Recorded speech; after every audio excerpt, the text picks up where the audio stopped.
Yes. I specifically asked him to come and to give greetings and to let you know about what California State University Dominguez Hills means to our community. Now, I'm not trying to steal your thunder, Dr. Parham, but the reason this whole university started in the beginning, some of you might not know this, but this school began as a result of the Watts Rebellion. Oh, really? Oh, really?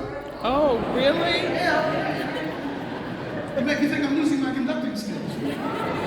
Oh, really? Yeah, it was, in around the 60s, sometime in the 1960s, there was a plan to have a university on, believe it or not, Palos Verdes Estates. They were called Palos Verdes Peninsula. And then along came the rebellion in 65. And if you don't know this, one of the reasons the rebellion started in the first place is because there was no medical treatment in our community, and there was no educational commitment in our community. As for the medical situation, that really led to the Watts Rebellion. If you don't know this, you won't get some history today. Take 2 seconds to tell you the story. So there was a young woman in the community. A young man in the community, his name was Detweiler. He was married to Mrs. Detweiler. They were out to have a child. There was no place in South Central L.A. to have a child, no place in the box. So Mr. Detweiler put his wife in the car. They went driving, speeding to County Hospital. Now think how far it is from Boston County Hospital. LAPD pulled him over. Before that day was over, Mr. Detweiler was dead. Mrs. Detweiler delivered not too well. Well, our dear friend, some of you have heard of this name, Johnny Cochran, he took the case against the city of Los Angeles. In those days, there was no such thing as police brutality. Anything was legitimate. So as a consequence, Mr. Cochran and those folks didn't win that case, but Governor Pat Brown said, we're going to form a commission. We're going to bring this commission together to find out what are the causes of what's happening in the African American community. It wasn't so much Latino in those days. Today it's much more Latino and African American. But it really was much more of an African American community. And he asked, why are these problems in our community? And we found out there's no educational facility, there's no hospital facility. As a consequence, we got Martin Luther King Hospital. Of course, they didn't fund it very much until Martin Luther King came along and made a change and made sure that we got funding. So now we have a hospital in the box, and we have a university that serves our community. That university is Cal State University of Dominguez Hills. It gives me great honor and pleasure to introduce to many of you and present to the rest of you my dear friend, the president of California State University, Dr. Thomas Parham.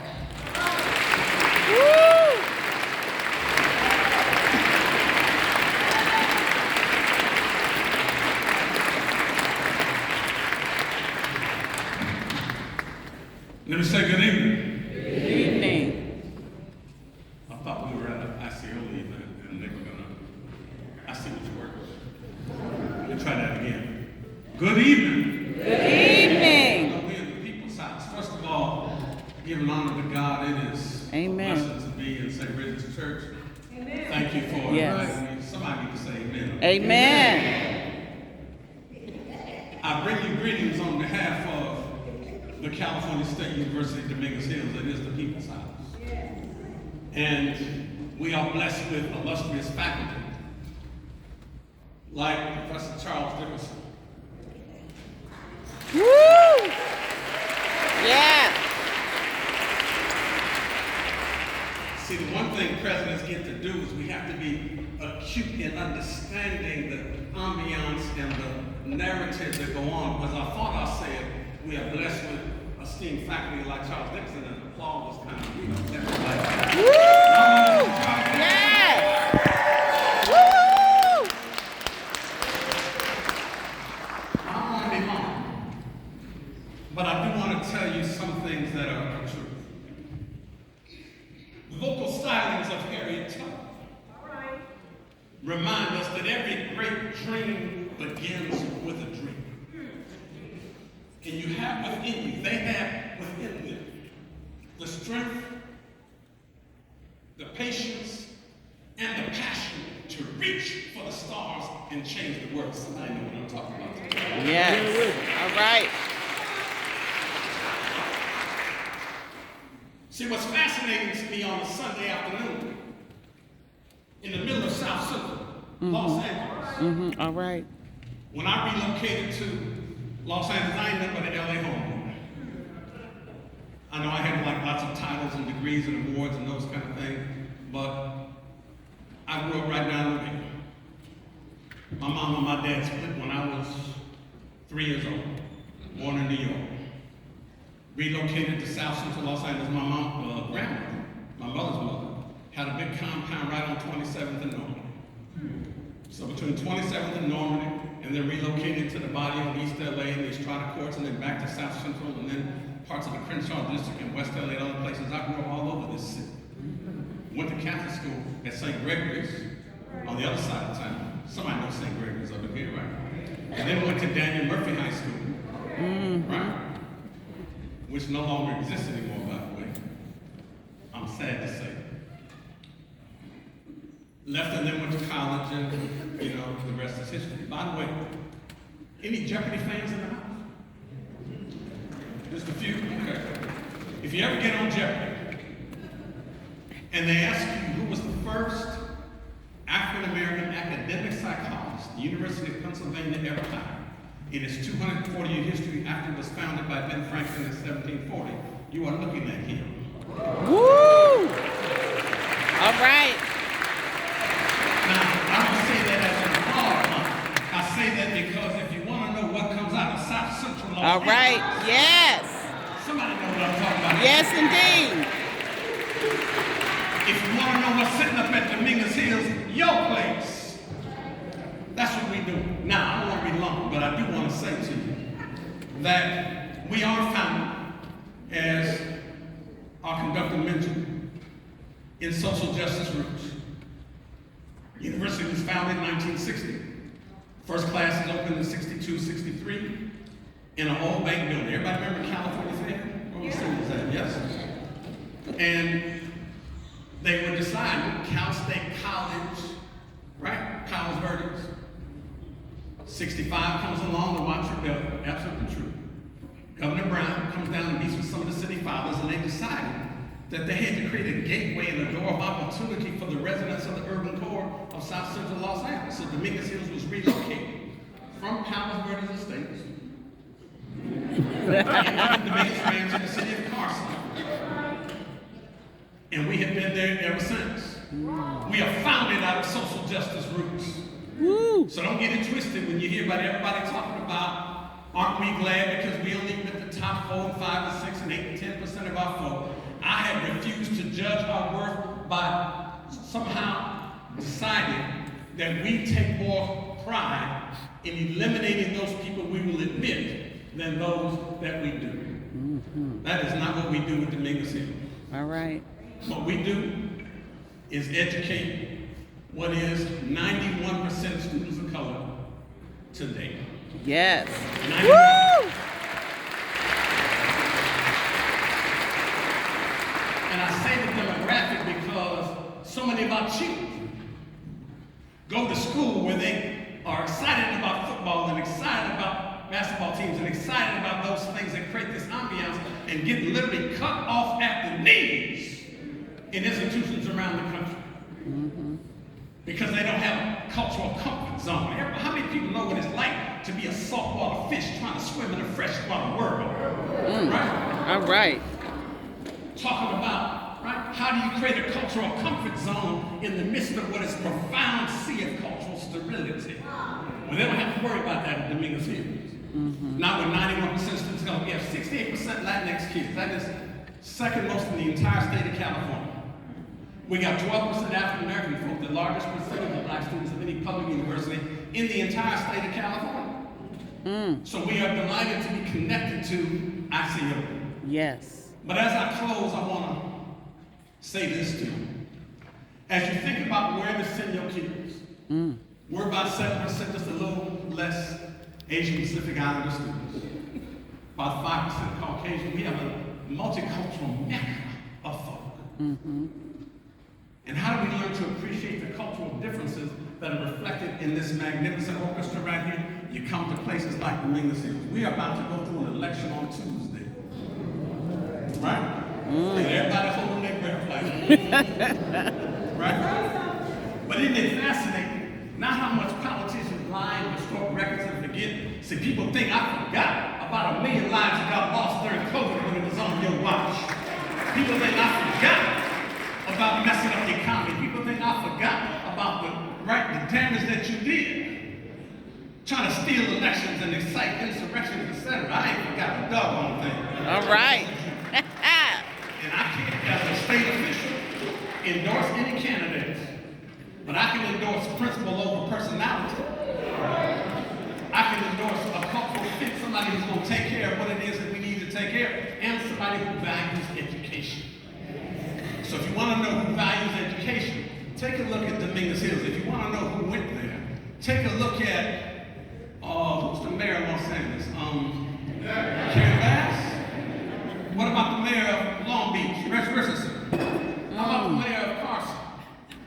Elizabeth Davis Holmes. How about the mayor of Compton and Emma Sharif? How about the mayor of Hawthorne and Alex Vargas? How about Senator Steve Rafford or Senator Tina McKenna? What do all these people have in common? They are all part of the Toro Nation. All right. We are saying that you should be invited to your church. Yes. To study with me and us in that space. I close. What is your California State University of Dominguez Hills? Why are we connected to this orchestra in an important way? And to masters like Chuck Dickerson? What a love, right, that he has for our community and our children, right? Yes. It's just so doggone great. Yes. Woo!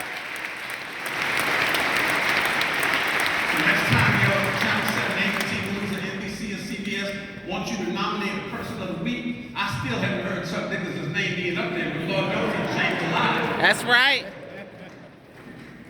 That's a shameless plug for you, I know, but you know I love you, brother. But I want to close with this. It pains me not only to look in South Central, but all across the country as I travel, and even parts of the world, where the central question that our people have to confront is, who am I? Who am I? The great Algerian psychologist Franz Fanon argued 3 critical questions. The first was, who am I? Because we got brothers and sisters on the corner, right here in South Central. Who are you? I'm a Fendi bag with a bad attitude. Really? I'm a player. I'm a hustler. I'm pimpish because of the way I dress. Really? I'm a crip. I'm a blood. Really? Fighting over colors they didn't invent in concrete. They don't want to swear at each other. And we're talking about who are they? If you want to know who our children are, each of them, each of you, my friends, is a seed of divinely inspired possibility. That when nurtured in its proper context, it can and will grow into the fullest expression of all we are supposed to become.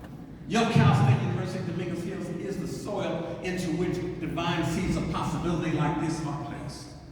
We will water them with the drops of intellectual nourishment.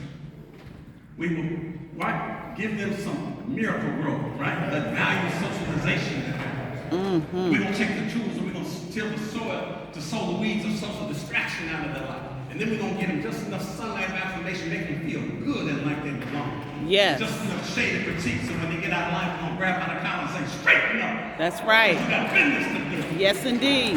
And then we're going to just stand back and we want you to grow into the fullest expression of all they are supposed to become. Your California State University of Dominguez Hills is that garden, is that soil into which I want to invite each of you and everybody you know, from your grandkids to your cousins, to everybody, even some of the older folk in here who have degrees or maybe don't have degrees and want to come back to get a degree, to upskill and reskill. We have that garden that can be, right, a place where you can place your seed of divinely inspired possibility and watch it grow into the fullest expression of all you are supposed to become.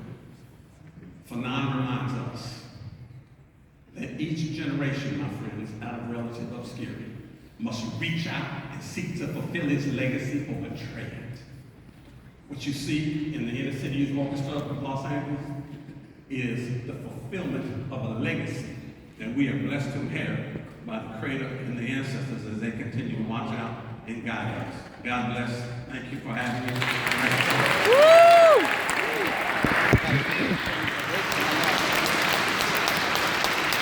All right.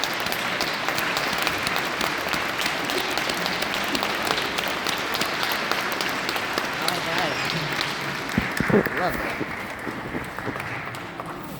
So I don't know what's going to happen on Tuesday, but I can tell you that's my president. All right. That's right. So we're going to go back to the music now that you've had your sermon.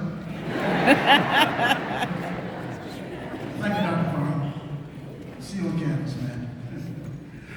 The first piece that we played for you tonight is we entitled Fanfare, Theme and Variations on Nicaea. And that's because the hymn tune is called Nicaea, but I think most of you who go to church probably know that song as Holy, holy. Oh, I see no too many of you go to church. That's holy, holy, holy. You'll get a little touch of that one more time before we leave tonight. Now we're going to play for you a piece entitled, a short piece that features piano. And if we could, let's get that piano on the piano. Fix over there. This is a piece that was written by a dear friend of mine, George Kiefer. George is, I think, I want to say, the other two major composers of pieces that we're playing tonight are no longer with us, but George